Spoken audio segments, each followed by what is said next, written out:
რას ფიქრობ, რა გჭირდება 2025 წელს იმისთვის, რომ სახლი ააშენო საქართველოში? გამარჯობათ მეგობრებო, მე ვარ ამ შემთხვევაში გიგი და ეს არის ჩემი ბლოგი Home Journey 105. ამ ბლოგზე მე ვარ ოპერატორიც, მონტაჟისტიც, მშენებელიც, რა ვიცი, მიწის მთხრელიც, ხობის გამკეთებელიც, ლურსმნის დამჭედებელიც და ყველაფერი. დღეს მინდა ყველაზე აქტუალურ და საინტერესო საკითხზე ვისაუბრო თქვენთვის, რა დაგჭირდება 2025 წელს იმისთვის, რომ სახლი ააშენო საქართველოში. და რა თქმა უნდა, ეს ვიდეო შენთვისაა, თუ აპირებ სახლის აშენებას და გაინტერესებს რა ნებართვები იქნება საჭირო, ან თუ უკვე ააშენო ნებართვოდ და გინდა ამ სახლის დაკანონება. მე ვეცდები მაქსიმალურად გაგცეთ პასუხი კომპეტენციის ფარგლებში, ის რაც არ ვიცი ამ შემთხვევაში, იცის მირანდა და ის უკვე დაგეხმარებათ დეტალურად. პირველი, რაც ჩვენ დაგჭირდება, მიწის საკუთრების დამადასტურებელი დოკუმენტი არის, ზონალური დასკვნის გამოთხოვა მუნიციპალიტეტიდან ამ შემთხვევაში, არქიტექტურული პროექტის დამზადება, პროექტის ატვირთვა E-ფერმით წერტილი ჯიზე, თვითმმართველობის თანხმობა, ინჟინრები, არქიტექტორი, გარემოსდაცვა და სხვა. რო თქვენი პროექტი არ არის გარემოსთვის საზიანო და ის არის ინჟინრულად გათვლილი და არქიტექტურულად აგებული ამ შემთხვევაში. რჩევის სახით ამ შემთხვევაში რაც შემიძლია რომ გითხრათ, თქვენ ახლა რა ეტაპებით ჩამოგითვალეთ მეგობრებო, არის ყველაფერი საკუთრების მოგროვების პროცესი.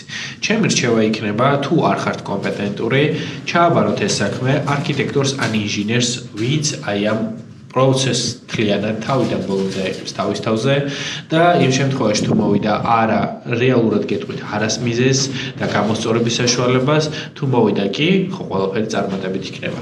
თუმცა პროფესიონალის თვალი მაინც საჭირო არის იმისთვის, რომ რაიმე ლაფსუსის შეცდომა არ დაუშვათ, რადგან ეს არის დიდი ბიუროკრატია და დიდ ბიუროკრატიაში, მარტივად რო ვთქვათ, შეიძლება ელემენტარული რაღაცის გამო უბრალოდ უარი მოგვივიდეს და ცუდად დაისახოს ჩვენს გუნებაზე და ასევე სამშენებლო დროის გაჭიანურების პერიოდზე. იქიდან გამომდინარე, რომ ეს არ არის მარტივი საქმე და ჭირდება ამ ყველაფერს დრო. ყველა ის რჩევა, თუ გაითვალისწინეთ, რომელიც გითხარით, ეს ნიშნავს, რომ თქვენ უკვე აიღეთ ნებართვა და სიტყვაზე ვთქვათ დაასრულეთ სახლის აშენება. რა ხდება შემდეგი ეტაპი? საბუთებთან მუშაობა ამითად დასრულებულა. რადგან თქვენ ეს შენობა ნაგებობა ახლა უნდა დაარეგისტროთ საჯარო რეესტრში. თუ სახლი არის 60 კვადრატულზე დიდი, ეს იმას ნიშნავს, რომ იგი არ გადის უფასო პროექტში და უნდა ჩაიბაროს სპეციალურმა სამსახურმა. და რა ხდება ამ შემთხვევაში? მოდის, აზომვითი ნახაზები დგება, ხო რეალურად იქ დგას ეს სახლი, სადაც ნებართვა გაიცა, ტექნიკური ინვენტარიზაცია რეალურად ხო იმ მასალებით, იმ ფერებში, იმ მოცულობით, იმ სიმაღლით და იმ გაბარიტების არის სახლი რეალურად, რაც იყო ნებართვაში.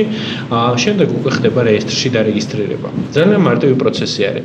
თუ არის 60 კვადრატამდე ამ შემთხვევაში, თბილისის მერის სპეციალური გადამზადებული კურსით ის არქიტექტორი, რომელმაც თქვენ გაგიკეთეთ გეოდეზია და დაგეგმარება, მოდის ზუსტად იდენტურად ნახაზებს იღებს ამ შემთხვევაში და შემდეგ უკვე ბარდება საჯარო რეესტრში და რეგისტრირდება უკვე თქვენი შენობა ნაგებობა. ჩვეულებრივად ძალიან მარტივად. თუ შენც იწყებს სახლს, არ გინდა მეტი იცოდე დოკუმენტაციის შესახებ, დაწერე კომენტარებში რა კითხვა გაქვს და არ დაგავიწყდეს ამ შემთხვევაში არხის გამოწერა, იმიტომ რომ კიდე ბევრი საინტერესო სიუჟეტი გვექნება სახლის მშენებლობასთან დაკავშირებით. არ გამოტოვა შემდეგი სერია, რომელიც იქნება ძალიან საინტერესო უკვე უშუალოდ მშენებლობის პროცესთან დაკავშირებით. თუ რა თქმა უნდა, ისევ არ გექნებათ კითხვები ნებართვებზე, ზონალურ დაგეგმვაზე და სხვა დანარჩენზე. თუ იქნება რაიმე კითხვა, რაიმე ისეთი საკითხი, რაც თქვენ გაინტერესებთ, შემიძლია სიუჟეტი ამაზეც მოვამზადო. მადლობა ყურადღებისთვის.